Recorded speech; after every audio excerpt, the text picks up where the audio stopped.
Insiders, welcome to an in-depth conversation with Ty Burnett.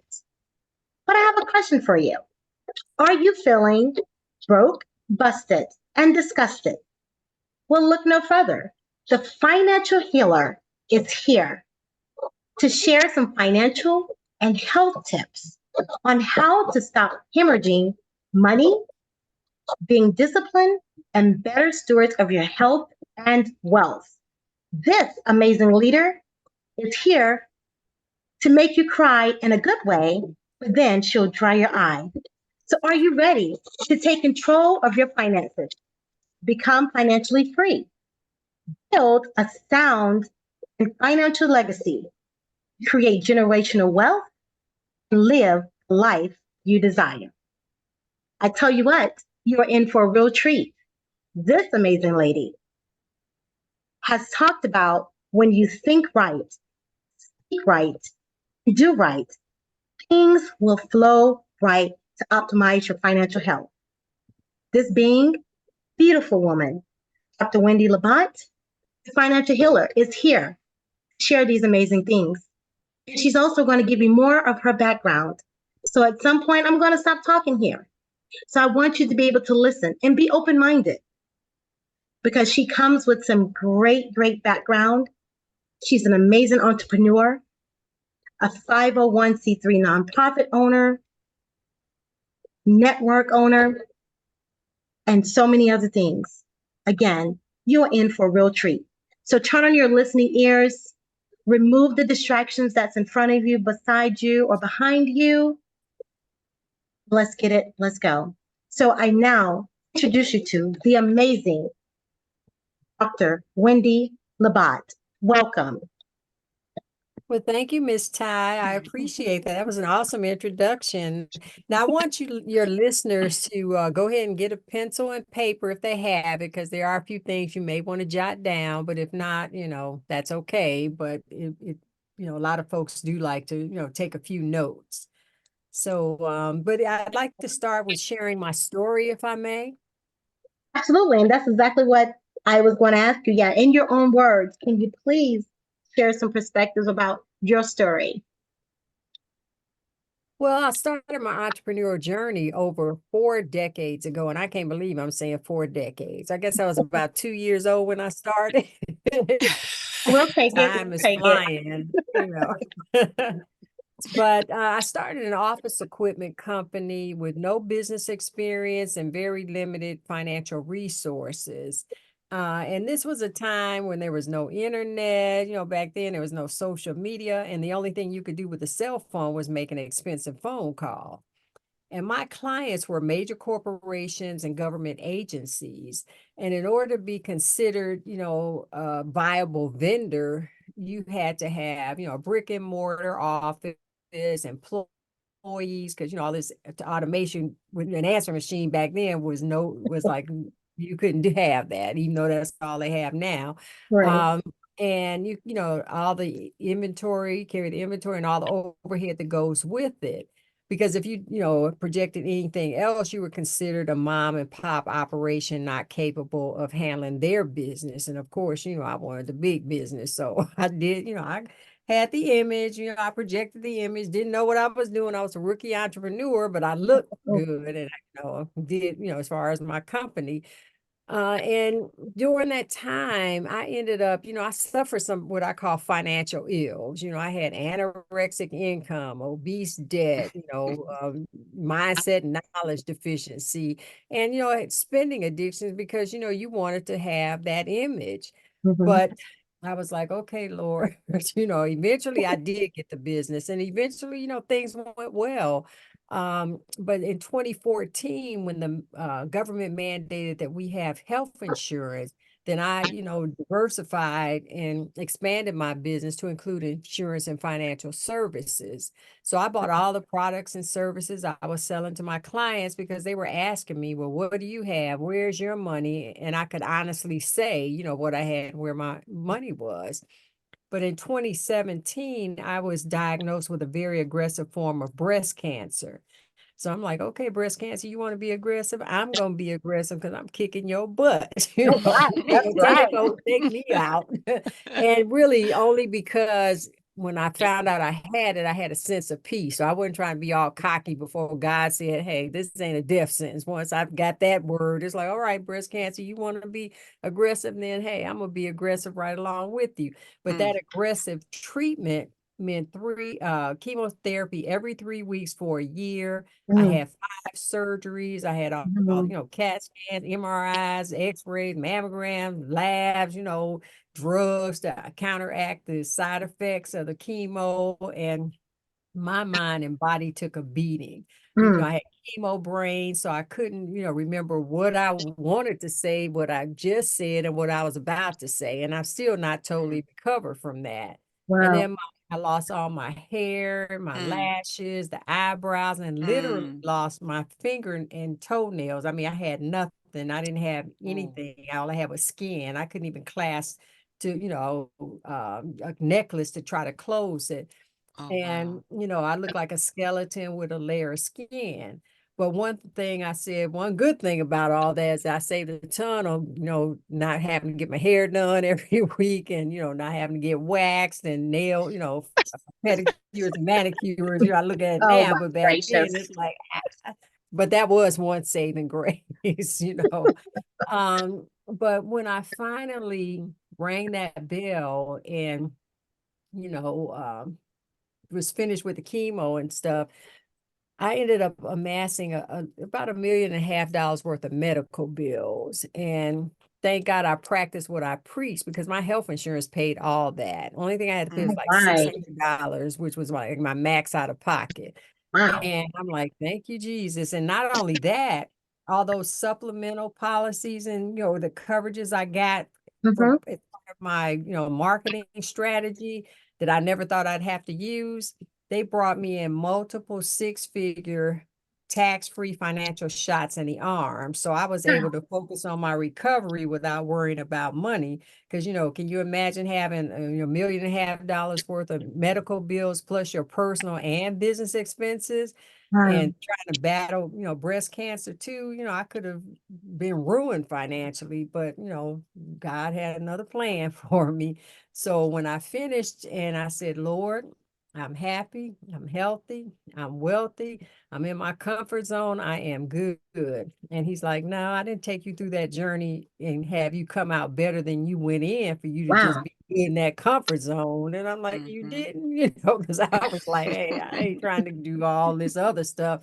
But he told me that I am going to go on a crusade to empower others to not let an illness or injury ruin them financially, and that I'm not and I'm going to empower other people to take control of their finances, become financially free and, live the life they desire. So I'm on my crusade, and that's how the Financial Cures, came into play. And that's how I became the financial healer. So that's a little Wow. bit of my background. Listen, that's a lot of bits, and I received every last bit of it. And totally thank you for sharing and being so vulnerable in your share because that's amazing. And what I love about it too, and before I move on, I would like the audience to know that we have also my co-host on here tonight with me, Lisa Mays. So she is here to share and have a conversation with us as well. So Lisa, welcome to the call. But Oh, the pleasure is mine. absolutely, so I'll keep going. So Dr. Wendy, I just heard you, in your sharing of your message, you tickled a little bit, and I love that you're able to laugh through the pain, if that makes sense, because so many Mhm. people are unable to do that. Some people that may have gone through what you've gone through or are going through it, and it may not be as strenuous as what you went through, right? And it's Yeah. like the woe is me, and it's like, no, Mhm. pick it up. It's not a woe is me. I hear you, who've gone through so much, and yet still you know that God is a healer and he healed you from all of this, but he also made you stronger so that you are here to tell your story and to share with other individuals and say, listen, I have the woe is me mentality. Have that, let's pick it up. I, God gave me this story to share, and I'm going to make the best of it financially and health wise. So Thank you for that awesome share that you did this afternoon. That's awesome. Well, I want to share also that, I didn't talk about it at first. When you go through it, you don't want to talk about it. But the women that I met along the way, Hmm. all 100% of them said, stay positive. That's the key. Nobody had the, poor me syndrome. Everybody was like, you stay positive, you'll get through this, stay positive. I'm a positive person anyway, but it just felt good to know that that was the key. Nobody said chemo or radiation. And the thing they said is stay positive. And then those that were, faith said stay prayed up and connected with God, get your prayer partners, which I did. I had a powerful prayer team, and I just knew, like I said, I tuned into the spirit, even when, I wasn't feeling good. The spirit like, okay, Lord, what's this happening now? What do you want me to do? And, I always got an answer. So that was, just, comforting to know. Yeah, So that positive thinking, because no matter what you do, you got to have the right mindset. absolutely. Absolutely. So, Lisa, do you have any questions for Dr. Wendy? Um, Before I ask the question, I do want to piggyback on what you mentioned, Dr. Wendy, about your support. And that is extremely important when you're going through not only this, but anything, any challenges in life. It's very important to have that support, because I'm quite sure there were some days it was like, okay, I don't know about this right now. But you have people to say, nope, come on, let's go. Let's go. Come on, let's go. We're lifting each other up. And in turn, I know you did the same for others in the group. It reminds me of a scripture at 1 Corinthians 15:33, which talks about in some translation, it mentions, do not be misled, bad company corrupts good character. So whoever we are around in life that gives us that support, that's what makes us go even further, even when we don't feel like doing it. Because honestly, you put it out there. I love your transparency. Sometimes you just wasn't feeling it. And but to hear you triumph over that is certainly it's certainly a blessing to hear. But my question to you is this: Okay. How did you how did you figure out, where was your mindset when you were in the process of this breast cancer? Where was your mindset, not where you are now, but where were you at that time to get you to where you are now? Or did you think that you would be here at this very moment, mindset wise? Well, I would have to say yes, because like I said, I ain't no spring chicken here.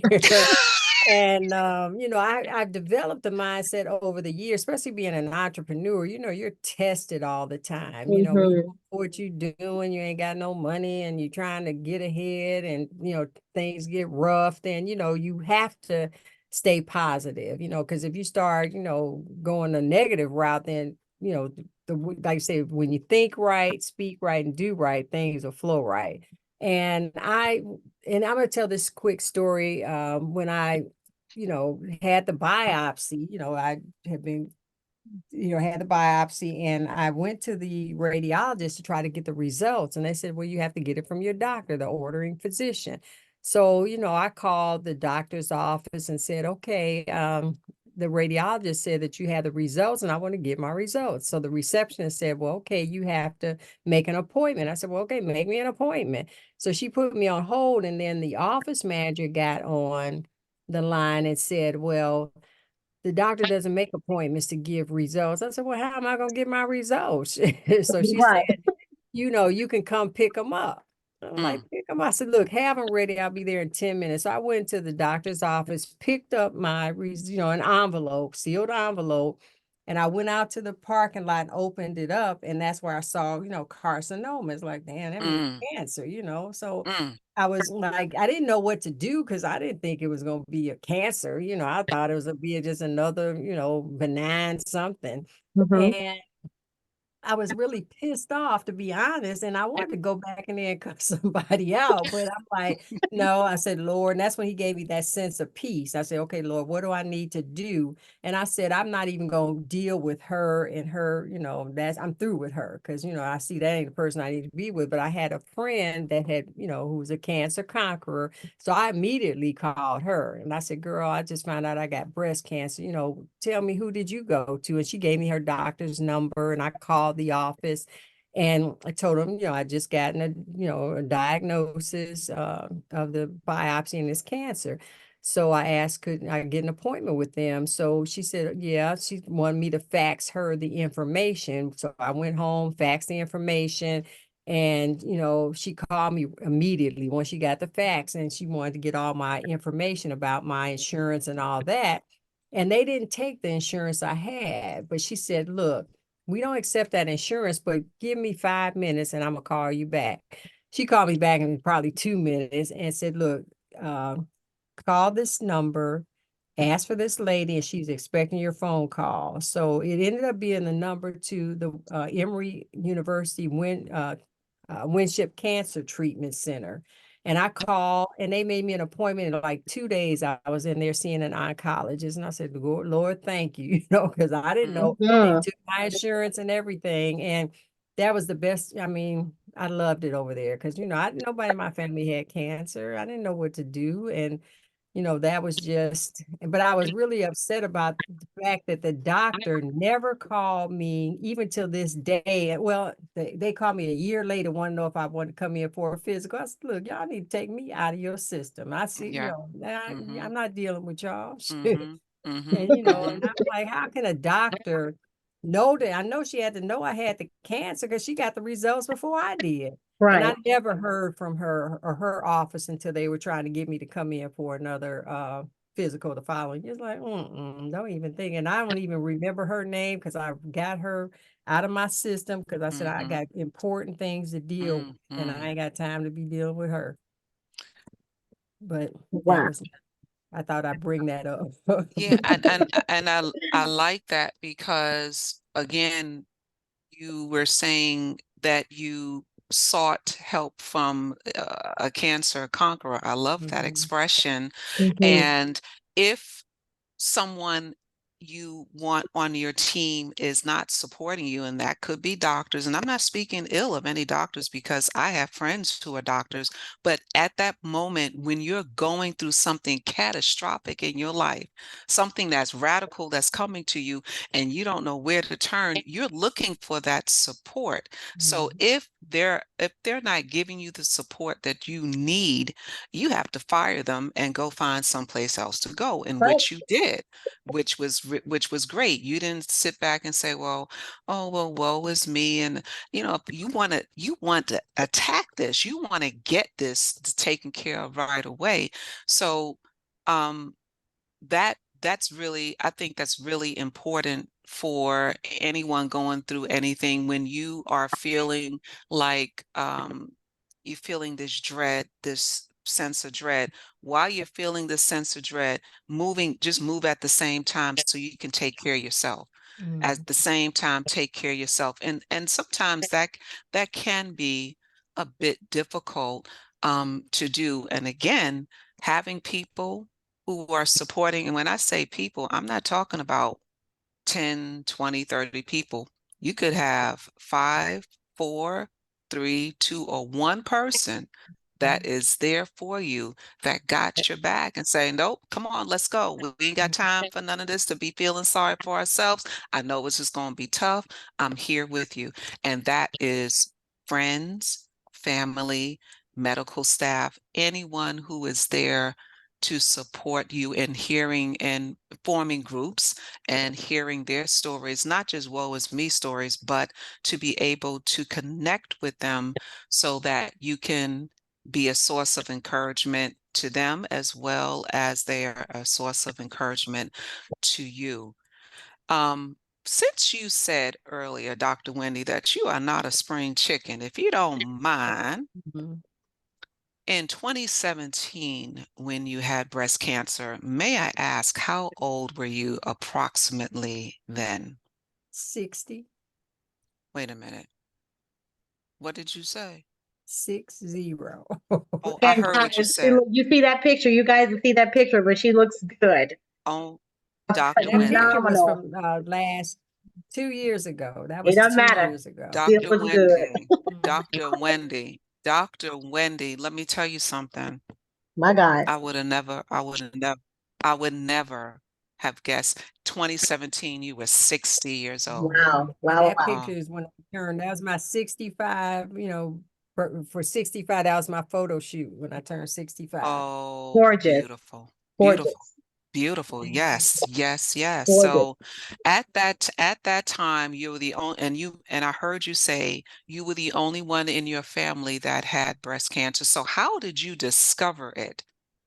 Well, I'm one, I'm up on my health, I'm diabetic, so I have to, stay on Okay. top of things, but I always get my annual mammograms, annual pap smears, all the stuff you're supposed to get, Mm. colonoscopies and stuff, because my mom passed from colon cancer. Oh, So I, wow. I go to the doctor, I get the routine, and this was a routine mammogram I had, and you know, I, they said that, they wanted to do a biopsy. And I said, okay, I'm good. I'm cool with that, because if it's something, I want to deal with it. And I'm thinking if it's nothing, great, clean bill of health. So I don't mess around when it comes to, if I ache, pain, I think I'm aching and pain, and I'm checking it out, because, it's all about prevention, catch it early, then you can conquer it.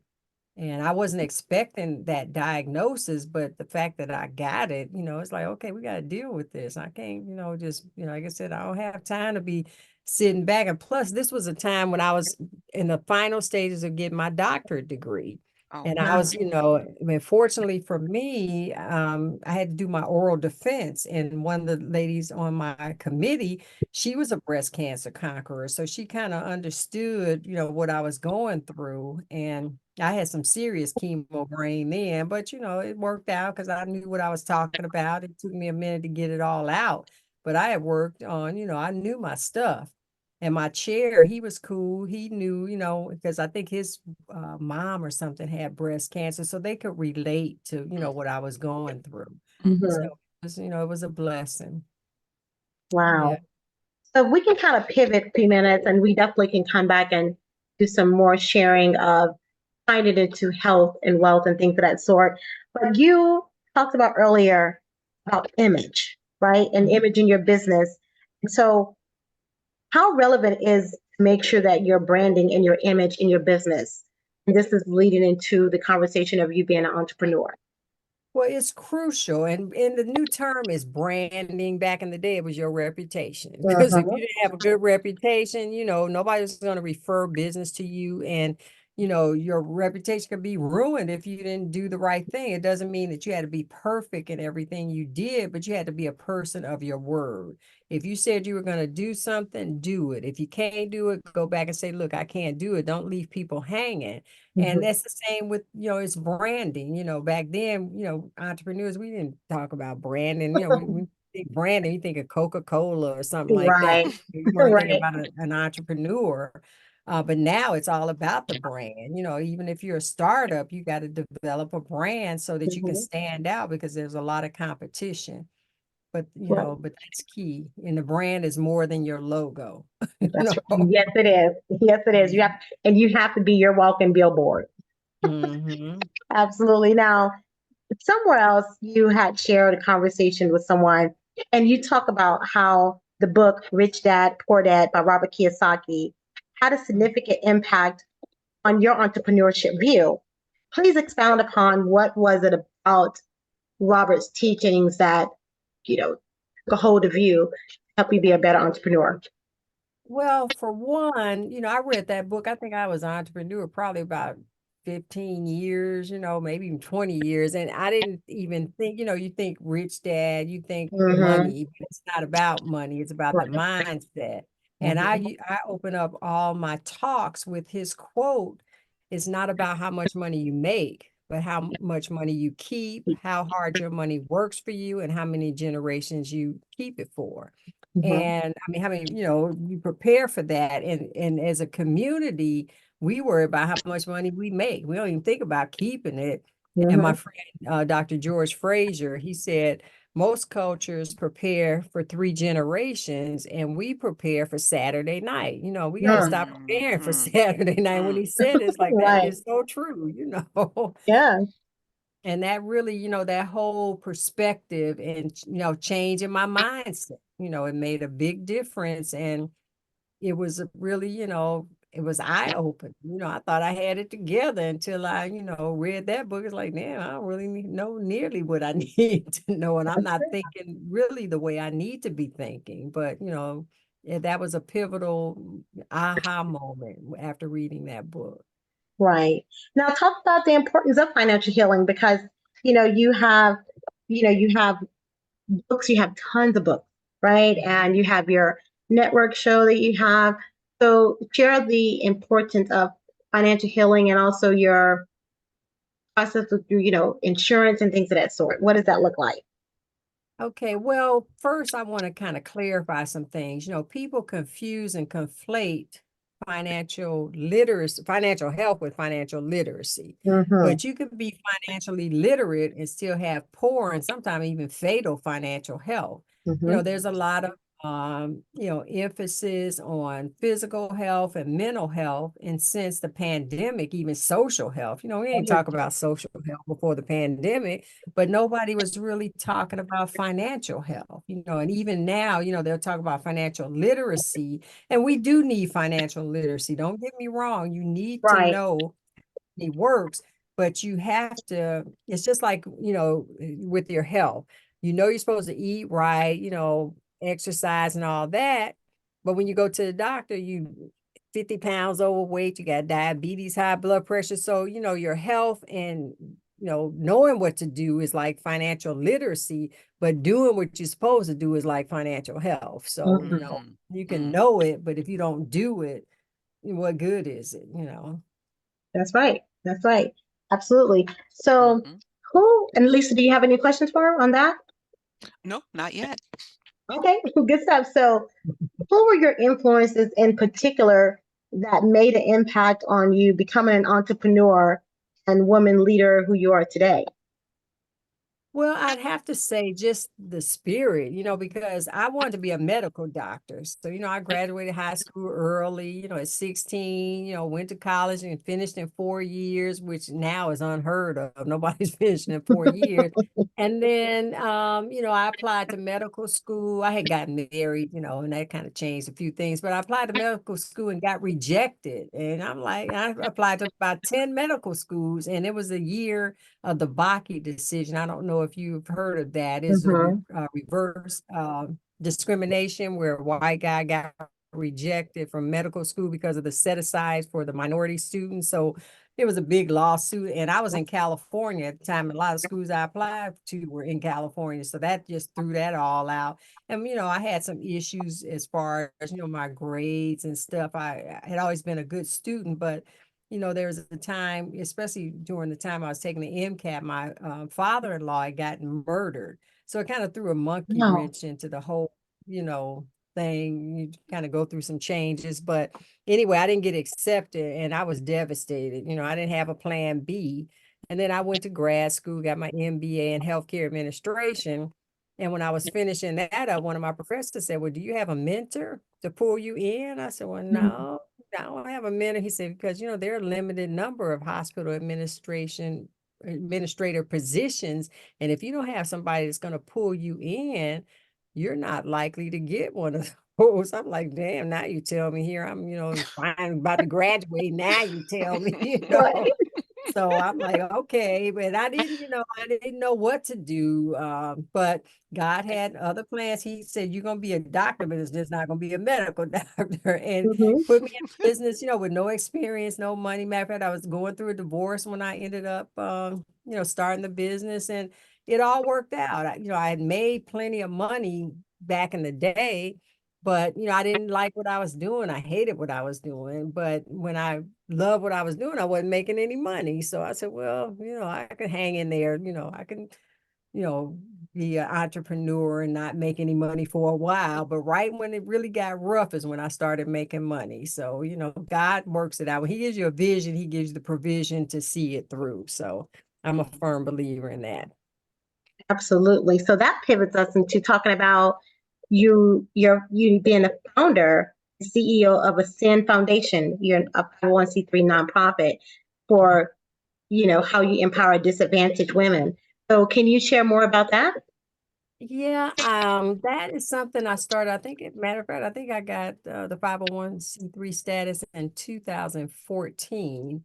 Mm-hmm. And I haven't focused on it as much as I'd like to, but I also have a tax preparation business. And there's so many of my clients, especially at the time, were, single mothers, they had jobs that, working okay, but they all had these side hustles, Mm-hmm. and I had to tell them, it's okay to have a side hustle, but bring it on above table, so you can make the real money, because they're worrying about, us getting assistance and making too much for that. And Mm-hmm. I said, no struggle. The struggle is because you're trying to keep yourself in this box or in this little realm of qualifying for some assistance. Forget that. Make enough money where you can help other people. Forget about trying to get, I'm saying don't forget about it, but strive for more.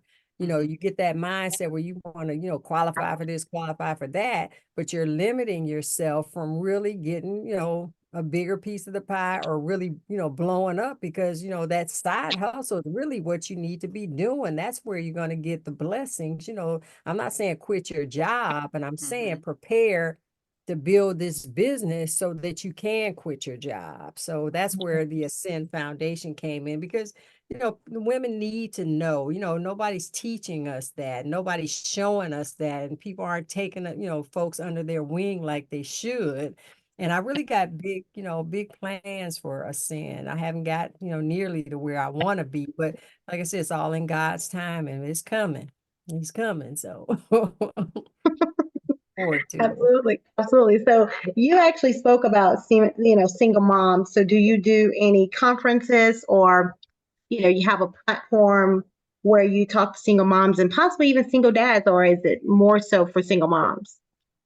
Well, it's really for people at this point. It's not even about being single or married. It's about being serious about changing your financial position. And Mm-hmm. people would say, well, who's your niche? Is it women? Is it entrepreneur? Mm-hmm. And I've got a niche, but my niche is folks that are serious about, changing their financial position because I tell my clients, look, you have to be transparent with yourself first. A lot of times you talk to finance people on the front that they're, they got this. They don't want to be real about what the real situation is. And I tell them, look, if you can't be real with yourself, then you're not going to be real with me and I can't help you. That's I right. said, I've been there. I've been foreclosed, repo, bankrupt, all that. But that's why I know what I'm talking about because I've been through those stages. Everything I teach, I've experienced firsthand and I know what I'm talking about, so you ain't got to front with me because I've been there. But, and it's okay to have gone through there. Matter of fact, I did a session at my church. We have a faith and finance, and I shared that.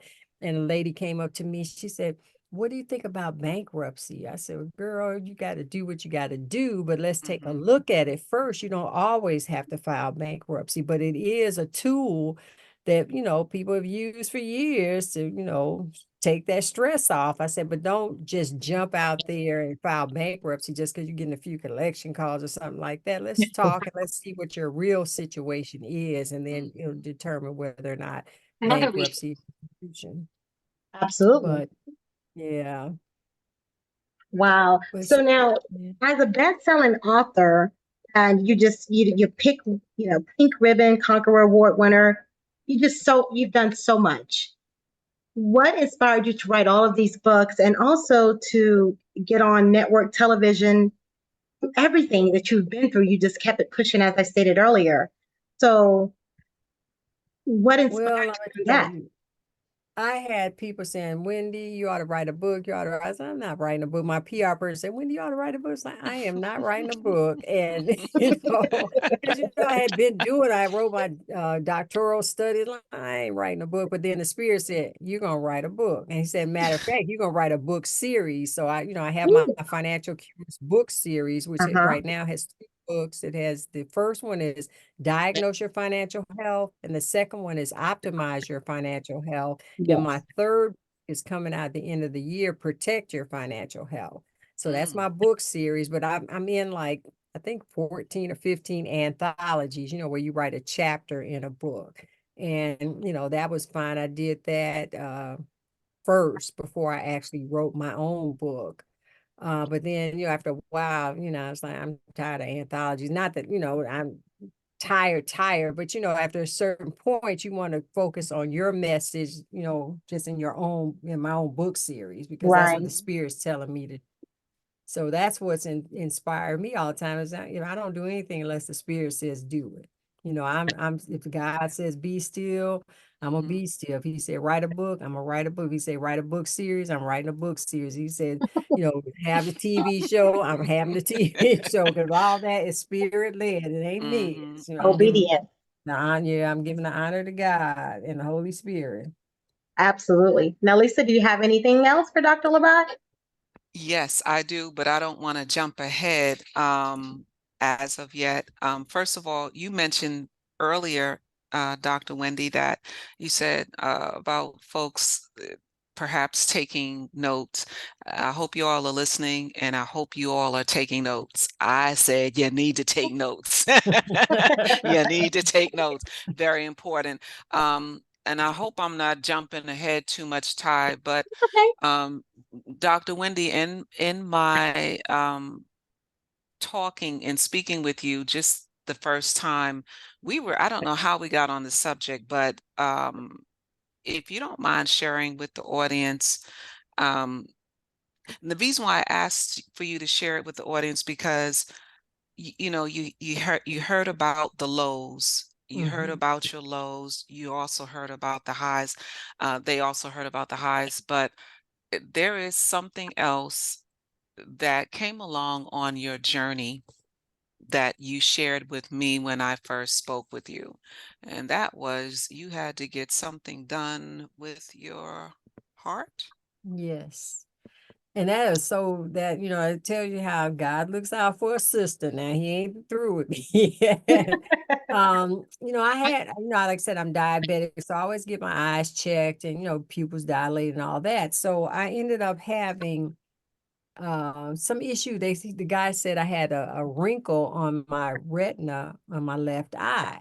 So, you're saying they would, need to surgically fix it. I said, well, okay, I'm like, hey, fix me up now. I'm at that stage now where I need a lot of repair. So go Oh, ahead, stop. let's get it done. Aren't we all? So I went on, but I had to get a clearance from my cardiologist, and I have been seeing a cardiologist because when you're diabetic, you gotta see everybody just to make sure everything's in order. But I, never really had any major heart issues. So I said, okay. So I went to, and the clearance meant that you have a echocardiogram, and then you're supposed to have a stress test. And I hate stress tests, but I said, okay. So I had the echocardiogram. And then he said, well, look, you're going to need to go and get an MRI, no, angiogram after that. I said, well, okay, I've had an angiogram before, so, I can deal with that. So I go and have the angiogram, and then the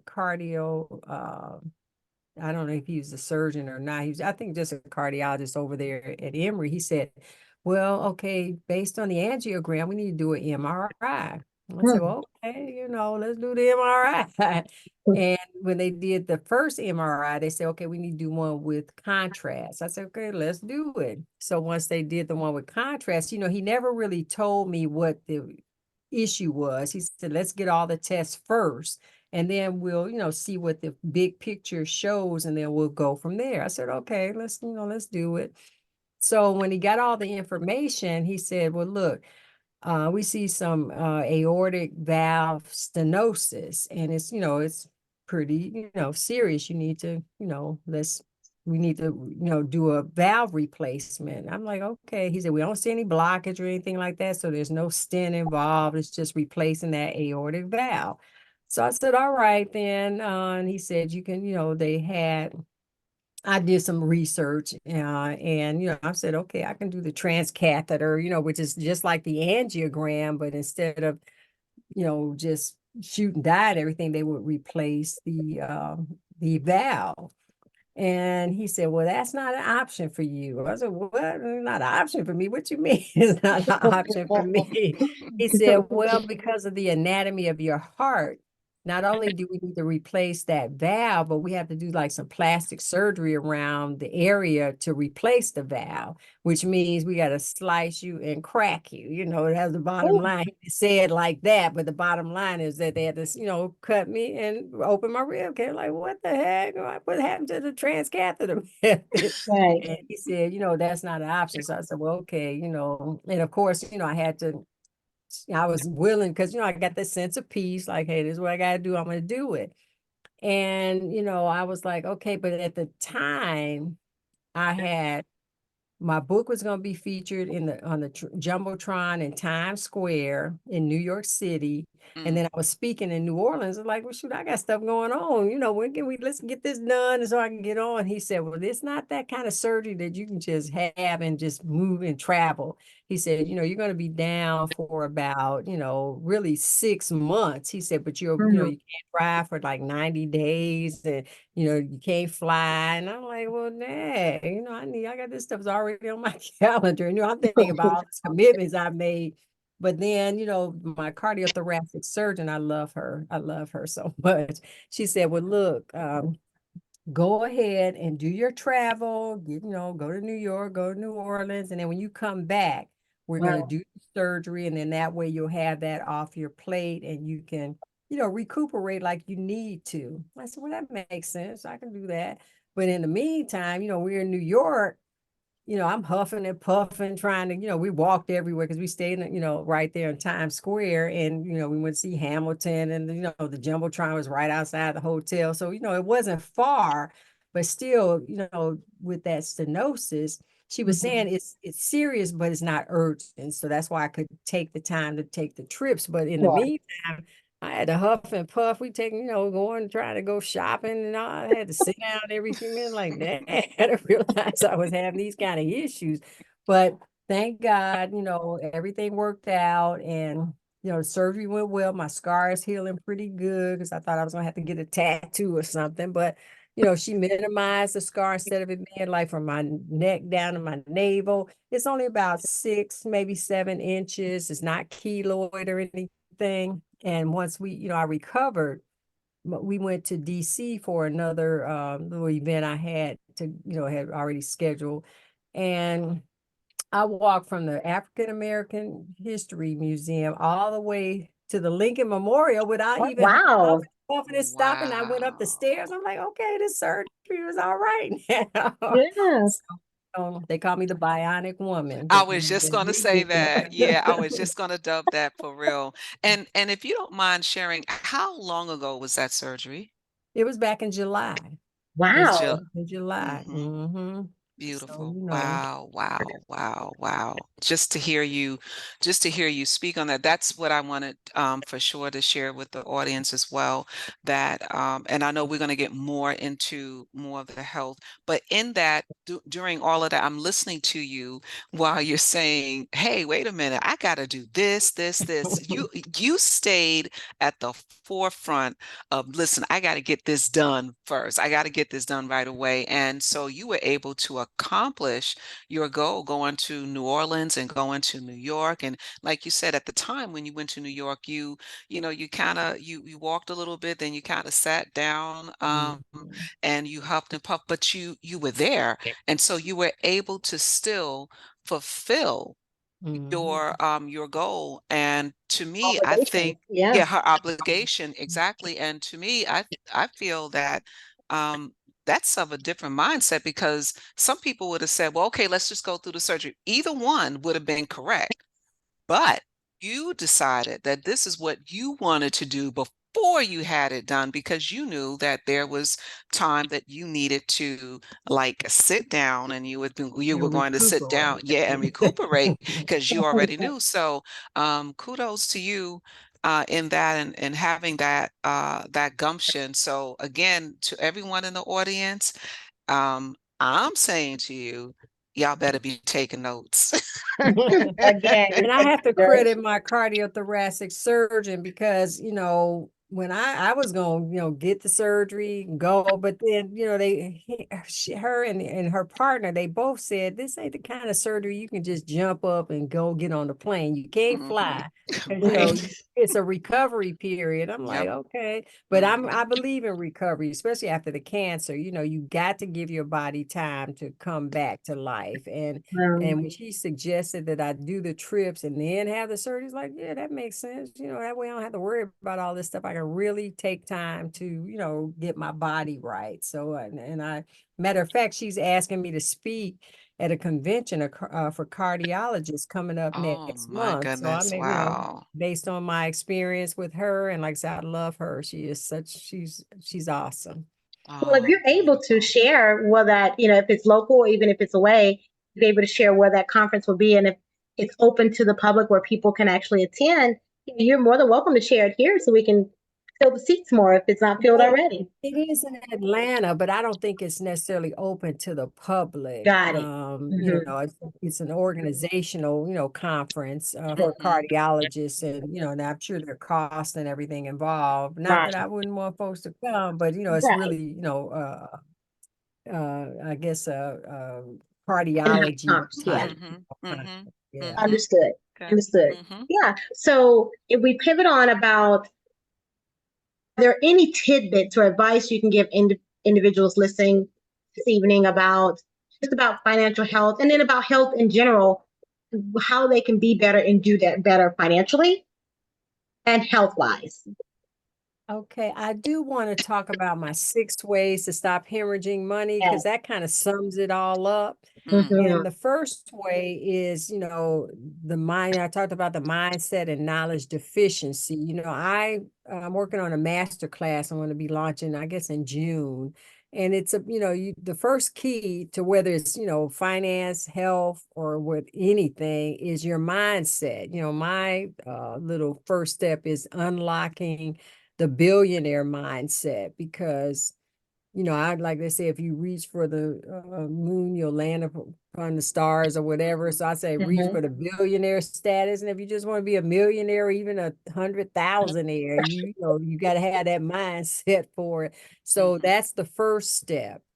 And then the second step is taking control of your finances, which means planning where your money goes instead of wondering where it went. Like Hmm. Robert Kiyosaki, is not about how much money you make, but how much you keep. And I show folks how to keep that money and make the money work for you.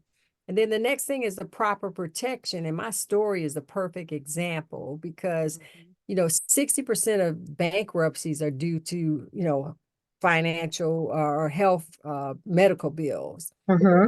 And 80% of those folks had health insurance. So I tell Mhm. people Mhm. how to choose a plan, the priorities, because, everybody, especially if people that have employer plans, they worry about how much money's coming out of their check. And they Hmm. this $10,000 deductible, but they don't realize they got to pay that first 10,000 and they're self-insured until they reach that $10,000 threshold. So the key is to get the low or no deductible. And then, from there, you want to, get a decent maximum out of pocket, which means that once you reach that threshold, you can have brain surgery and the insurance to pay for it all. Like in my case, with that $1.5 million worth of medical bills, my max out of pocket was $600. So that's all I had to pay out of my pocket for, those medical bills. And then you want to look at your copays. Don't ever get a percentage copay. Get if it's $100 for a specialist, pay it versus 20% because Mhm. it could be a $500 visit, and if you're paying Hmm. 20%, you still gonna pay a lot, but at least you know what you're gonna pay when it's a fixed amount. And then the last thing you want to consider is the premium, because if you mathematically calculate paying a little bit more per month on the premium to get a lower or no deductible, you come out ahead of the game, and like I said, a lot of people, they, get the cheap premium there, they say penny wise, pound foolish, you don't want to be Mhm. the health insurance. And then the next thing are tax codes and tax laws, the impact. We're in tax season now, and people, a lot of folks just, want to again be penny wise and pound foolish. They want to go to a quick, cheap place, and that person's been trained 60 or 90 days before tax season. They don't, their data entry, they put it in and they see what comes out. They don't ask the questions you want. Somebody's going to ask probing questions, and somebody's going to paint the right picture for your scenario. But if they don't ask the right questions, then how do you know? And then if people have marketplace plans, where they got that subsidy, that's reconciled when you file your taxes. So, they gotta know how to, what they're doing in order to make sure everything comes out okay. And then now they passed the Corporate Transparency Act for folks that have businesses, whether it's a LLC or, corporation or whatever. You'll pay a $500 a day, fine up to $10,000 if you don't file. Now, if you establish your business before January 1st of 2024, then you got a year. You got until December 31st of 2024 to file it. Mhm. And then if you just started the first of the year, you got 90 days, before that penalty starts kicking in. And a lot of people aren't even aware of that. So you go to FINCEN.gov and fill that BOI out. You can do it online. It takes about 5-10 minutes and get it done for every company that you have. You need to, fill that out. So people aren't aware of that. And, you get hit with a $10,000 fine, you're like, what the heck? And then Mhm. the fifth thing is, the global economic impact and market loss or market risk, because, people have these 401ks, they think it's going, it may be booming now, but back when, the market was crashing, people that had those fat 401ks lost a lot of money.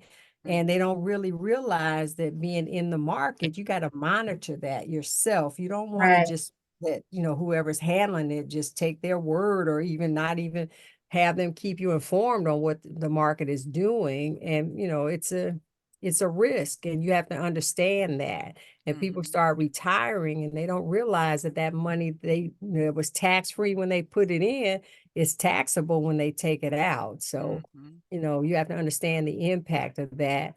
And then, the global economy, we never really thought about that before, but after COVID, we realized what happens in China affects us in the US. It Oh, is a yes. global economy. And then the last thing is taking action. I don't care if you know all the other 5 steps. If you don't take action, then what good is it? Faith without works is dead. That's So, right. that's the key, taking action.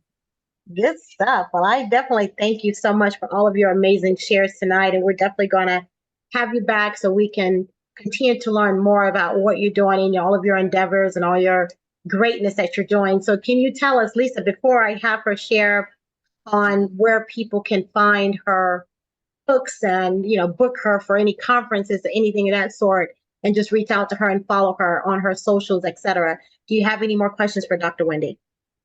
No, I just wanted to tell you that I have taken all of the 6 points and more. So I have been taking notes, and I appreciate meeting you. And I met her through a girlfriend of mine, Wilma, and that's how we hooked up. She was telling me about her daughter has insurance, and I spoke to this lady at my church, and I was like, "Well, what's her name?" And that's how we connected. And she also assist my daughter as well. So I appreciate it. I thank you. And I also wanted to say, if she says, and this is exactly what Wilma said, and I also heard you say this earlier, Dr. Wendy, about the brand. Wilma said that she will get back to you. And I said, okay. And so when I actually spoke with you directly, you said, I'll get back to you very soon. No sooner than I hung up the phone, you called me back, and that was impressive. So that made me feel that, okay, she's out to support me. I appreciate it. So again, I thanked you back then, and I thank you um, now for providing excellent service. So thank you very much. Well, thank you. I appreciate that. Like I said, it's all about integrity. You got to do what you say you're going to do. And if you can't do it, say so.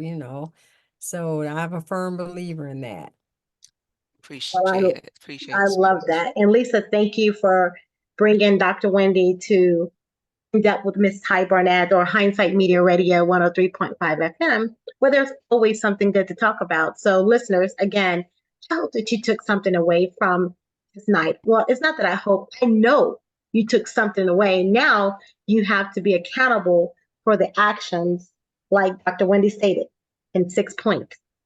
Take action. Now it's up to you to take action because no one can do it for you. You have to be your accountability partner or your accountability self as you have a support system around you, but it starts with you.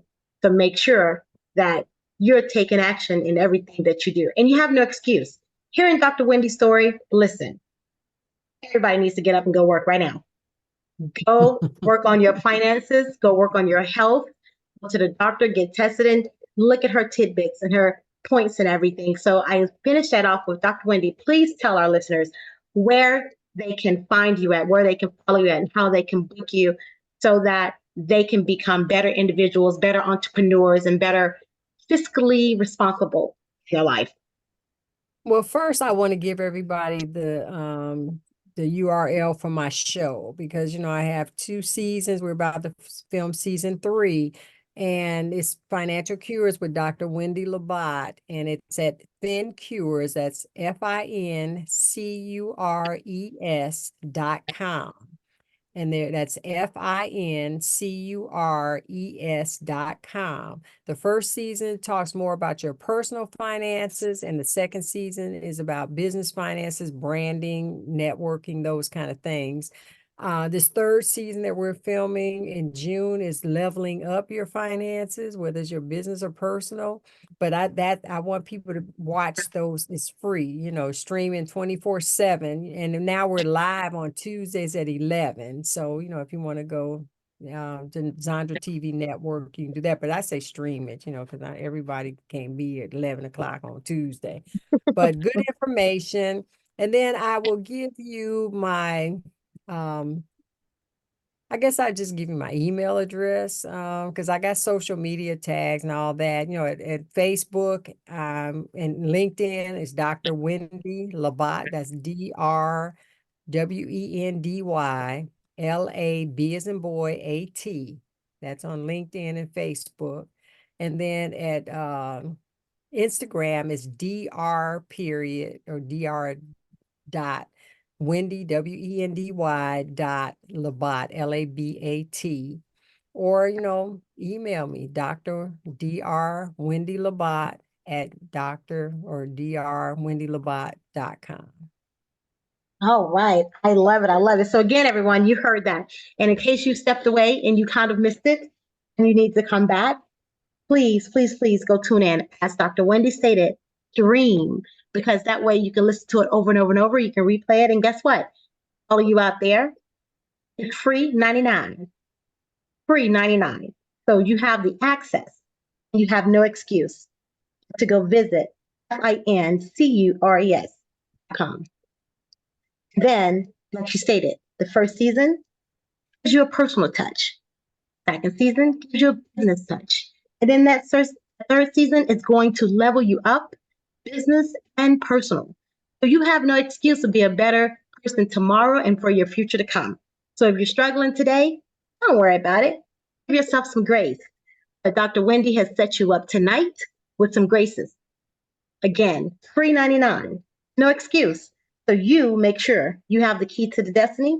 That's your destiny. You email her at drwendylabat.com and on her IG at dr.wendy.labat or on LinkedIn and Facebook, Dr. Wendy Labat. You have no excuse. Make it happen. So again, hindsighters, thank you so much for tuning in tonight. Dr. Wendy, thank you for tuning in and being here with us this evening. We look forward to having you back. Lisa, thank you for being a gracious co-host with us tonight. Until we meet again, guys, be blessed. And remember, there's always something good to talk about.